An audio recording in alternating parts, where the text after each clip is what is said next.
You mentioned that you've looked at lots of brains of people that have Alzheimer's. A bit of a dumb question, but what is the difference between Alzheimer's and dementia? Or is it the same thing? Yeah, no, it's a great question because everybody is confused.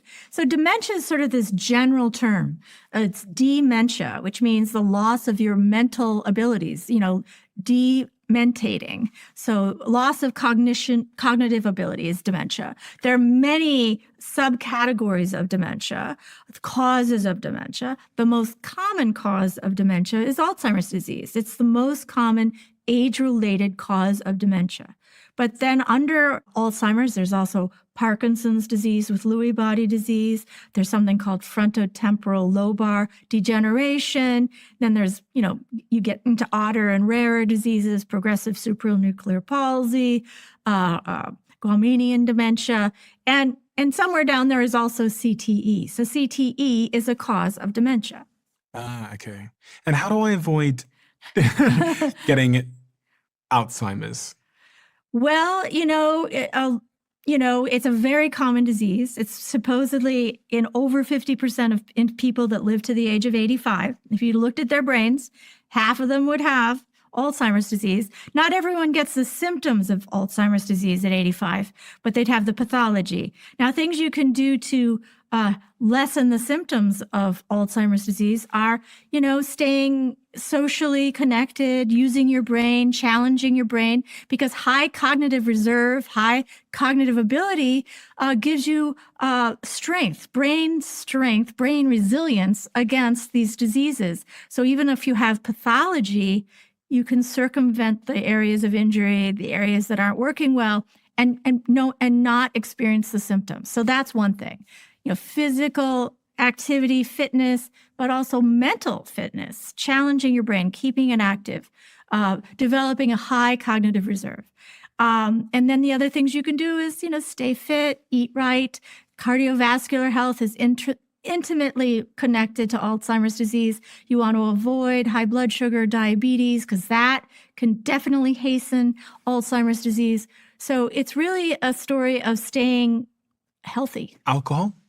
Well, alcohol can damage your brain, and alcohol damages it in entirely different ways than Alzheimer's or CTE. But if you do drink alcohol, it can exacerbate your symptoms. It can make your symptoms worse. And, we don't have any direct connection between alcohol and Alzheimer's, but, we do know that it's not good for your brain health. It damages parts of the brain that can lead to cognitive problems. Are these diseases increasing? No, I think our awareness of these diseases is increasing. You know how we used to call it senile dementia? Like, oh, yeah, he's just getting old. So, we sort of dismissed it as just old age. But there are some people that live to very old ages that are perfectly intact. So these are abnormal aging. These are pathological aging. And we're much more aware of it than we were, say, 40 years ago. 40 years ago, we really had no concept how common this disease was. Is there anything that you believe about the brain that most people disagree with still to this day? I can't think so. As it relates to Alzheimer's and CTE, is there any sort of fundamental beliefs that you're currently trying to prove out through your testing and the things you're doing at Boston University?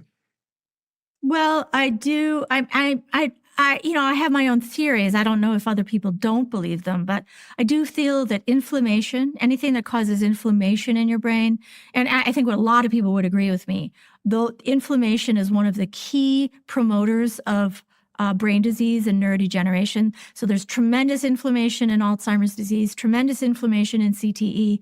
And if we could figure out sort of this bad inflammation, we might be able to prevent or at least stave off these terrible diseases.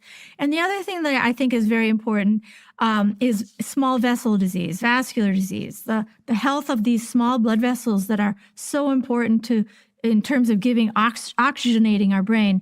If they become damaged or injured through a variety of mechanisms, then we also see these diseases being accelerated. So, I think there needs to be a lot more attention to the earliest changes that are associated with these diseases. And in my mind, those are vascular changes and inflammation. And what kinds of things cause inflammation in the brain? Really, any insult to the brain. Certainly, if the blood vessels are damaged and they become leaky, you get substances leaking into the brain that irritate the brain and cause tremendous inflammation. The blood-brain barrier is a very tight barrier. You can have all sorts of toxins in your blood, but they're not getting into your brain because you have such a tight barrier between the blood and the brain. We keep out all sorts of noxious substances.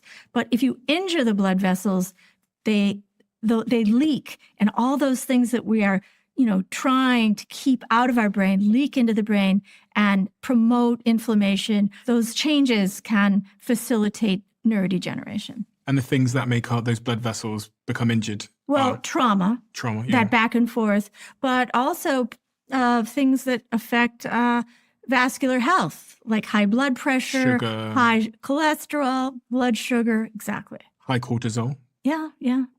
Stress, I guess. Stress, you want to reduce stress, you want to stay physically fit, you want to eat right.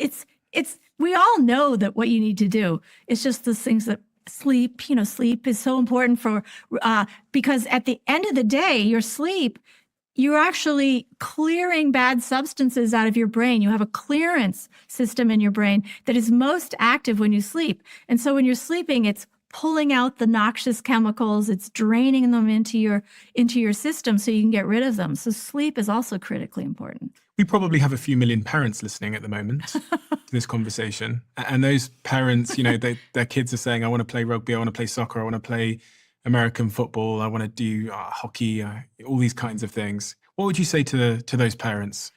Well, every parent is different. Every child's different. You have to really understand your child. Is it that they need to play that particular sport, or could they be just as easily, could they be just as happy in a non-contact sport? There are plenty of non-contact sport. There are plenty of sports that have low risk. So I would promote all of those. And then if they're playing, they choose, if they think, if this is a decision that they want to make despite the risks, then, make sure the coach is very, very well, versed in some of the adverse consequences of concussions and those hits to the head, even the non-concussive hits. Make sure that there's good education of the player as well as the teammates as well as the coach, and then try to delay playing full contact as long as possible. I think you should delay it until the person's physically robust, with a musculature, with a strong neck, they're able to,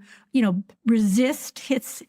There's, a blindsided hit is much more damaging than a hit that you're expecting because you set your neck, you're expecting the hit, and it doesn't cause the whiplash that a blindsided hit causes.